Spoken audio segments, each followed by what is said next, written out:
I'm not going to recite some catechism for you. I'm against vicious racial discrimination in this country. So I'm not pledging allegiance to your new religion of modern wokeism, which actually fits the test. I'm not going to bend the knee to your religion. I'm sorry. I'm not asking you to bend the knee to mine, and I'm not going to bend the knee to yours. But do I condemn vicious racial discrimination? Yes, I do. Am I going to play your silly game of gotcha? No, I'm not. And frankly, this is why people have lost trust. And I know you're going to go print the headline tomorrow. I already know this. We already know how your game works. Vivek Ramaswamy refuses to condemn white supremacy because you asked a stupid question.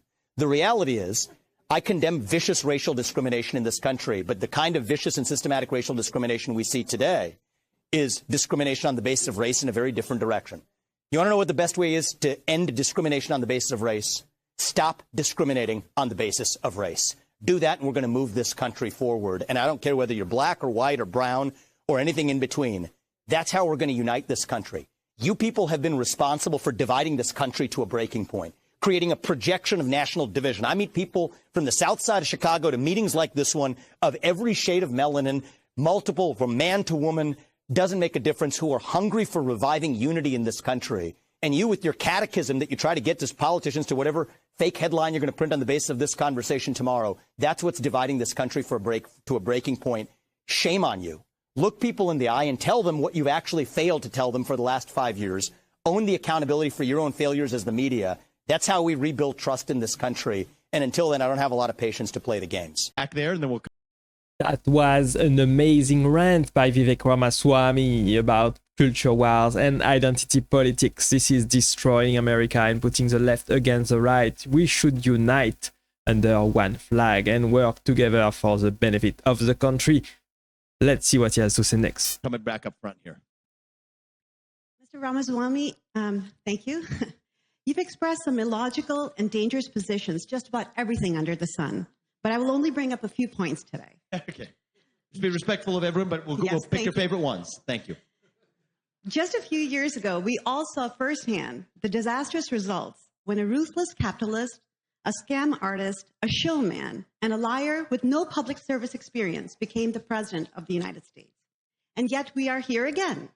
My fellow New Hampshire residents are being manipulated by showmen and Trump wannabes to win our votes. Mr. Ramaswamy, you may be a millionaire, and you may know how to avoid paying taxes by incorporating companies in Bermuda, but let's talk about your lack of job qualifications. You're not qualified to become the principal of my children's school of only 1,000 students. You're not qualified to be the select board of my town with a population of 16,000 people.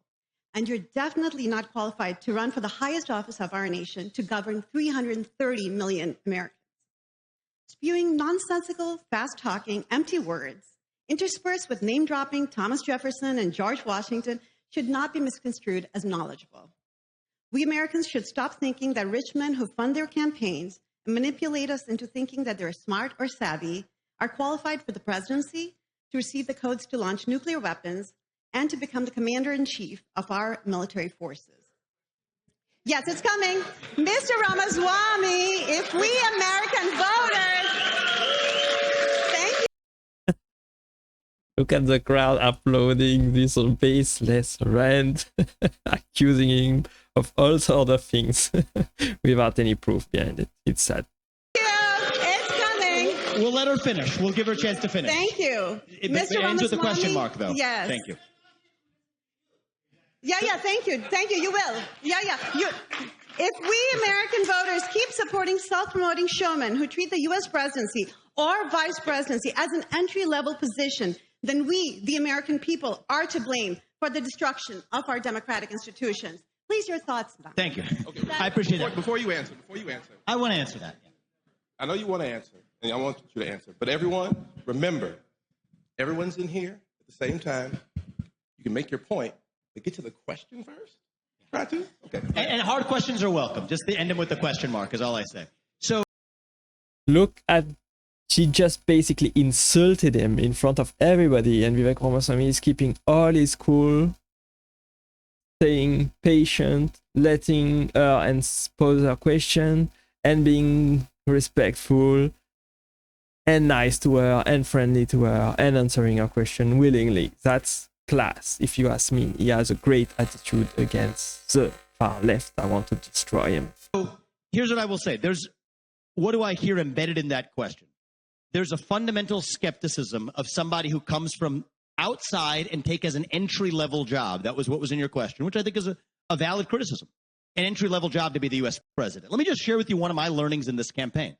We have an imperfect system right now, and you all face imperfect choices in that system. We were talking about this backstage. What was the number one learning for me? This is a super PAC puppet game.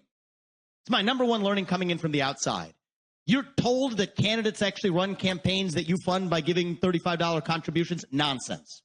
The system is funded by not multimillionaires, multi-billionaires who use politicians in both parties, Democrat and Republican Party, as their puppets. The super PACs are a cancer on our system. So if you want to break that system, and I'll tell you, it's a law of nature. It's like a law of physics. As the sun rises in the east and sets in the west, every politician dances to the tune of their biggest donor. It's just a fact. Now, in my case, it is true that that biggest donor is me. Now, do I want a system in which only people who have had the level of success that I've had in the world of business and the American dream are the ones who are able to run for president? No. But is that better than a system where it's somebody else's billionaire puppet that's on that debate stage that actually is just uttering words handed to them by a billionaire-provided super PAC? Yes, I think that's better. I'm not just sure if that's better. Both are equally worse. You don't want rich people to govern the country, to tell you what you have to do and how you should live their life just because they've been successful in business. And you don't want people who are successful in business, the elite, the donor class, donating to their to the candidate of their liking and making them their puppet once they are into the White House. This is equally bad. And I think it's very sad to see that in America, you have to earn millions and millions and millions of dollars just to be able to access the White House. It's very sad to see. And I think if we're going to address the corruption in Washington, D.C., the corruption of people, and there are other candidates in this race that fit this description, making millions of dollars off of connections in government service, afterwards, lobbying in a career using government connections. This is corruption that exists in both parties. Then yes, I do think it will take an outsider to that system coming in to break that system. One of the things that I think we need to stop apologizing for in this country is the power of capitalism. I have succeeded not in government, and I will not feign having government experience that I don't have. But the people who do have government experience, in some ways, got us into the mess that we're in today. So I think we live in a moment where it will take an outsider. Someone who comes from the outside, ideally even someone who comes from the next generation, to reach the next generation, of whom we have so many in this room today. I think it will take somebody whose best days, I hope, are still yet ahead in life, to see a country whose best days are still yet ahead in life. And I'm not name dropping when I mention Thomas Jefferson. These are people I look up to as our founding fathers. He was 33 years old when he wrote the Declaration of Independence. I'm an old man by comparison. He invented the swivel chair while he was at it. That's the founding spirit we need to revive in this country. And in this particular moment, yes, I do think it will take an outsider to do it. Yes, I do think it will take an outsider to address our national debt. $33 trillion. We need a CEO in the White House. How does a CEO run a business? How have I run the businesses I've run? Zero. Yeah, personally, I think running the government and running a business is totally different. Of course, there are some similarities, but the competency and the skill that you acquire running a business in a free market or into the capitalistic system should not be the same way as you run the White House, the government, where you care not for profit, but for the people that have elected you. Based budgeting. Don't start with last year's budget as the baseline, because last year's budget was broken by the same existing political class. And last year's budget was based on the previous year's budget, which was equally broken by the same corrupt special interest system. So I say break that system. Start with zero as the baseline, and then ask what's actually necessary. You're not going to get that type of leadership from somebody who comes from, I think, within that broken system. So you're right, you do face a choice. As I shared with Nancy earlier, if you want somebody who's going to incrementally reform the bureaucracy, the administrative state, I'm not your candidate. If you want somebody who has government experience as their qualification to be your next president, then I'm not your candidate. But if you want somebody who comes from the outside, a patriot who speaks the truth, uncaptured by the super PACs, willing to get in there and actually gut that shadow government, the corrupt swamp in Washington, D.C., but actually see the job through, as a leader from a different generation to reach the next generation, then yes, I am your candidate. And that is why I'm in this race. And the beauty of this is, A, you have the right to speak your mind, as does everybody else in this room. That's what makes America beautiful. That's what makes America great. And the part that really makes our system what it is that that choice belongs to you, not to me. And I'm grateful for the opportunity you guys have given us. So next question. Thank you.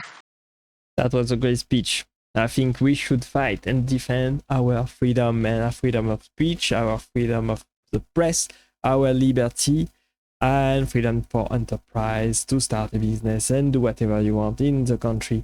That's great. That's the value we stand for. We should be strong and we should stay strong and fight for it against oligarchy, against the rising East, against the foreign powers that want to stabilize our sovereignty, that want to destabilize us, that want to conquer us, such as any autocratic system, basically.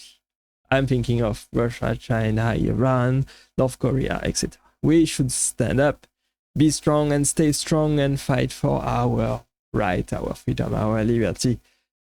The people were apparently very, very, very happy to see Vivek and Donald Trump unite throughout the presidential campaign and get elected into the White House. They supported Donald Trump and Vivek and Elon Musk and Tulsi Gabbard and Kennedy together to make this country better. So let's see what happens. Let's see if they keep their promises during the next 4 years. We will report it only on this channel. Thanks for watching and staying with me. I really appreciate you being here. As always, click right there to watch the next video and I will see you there. Bye-bye.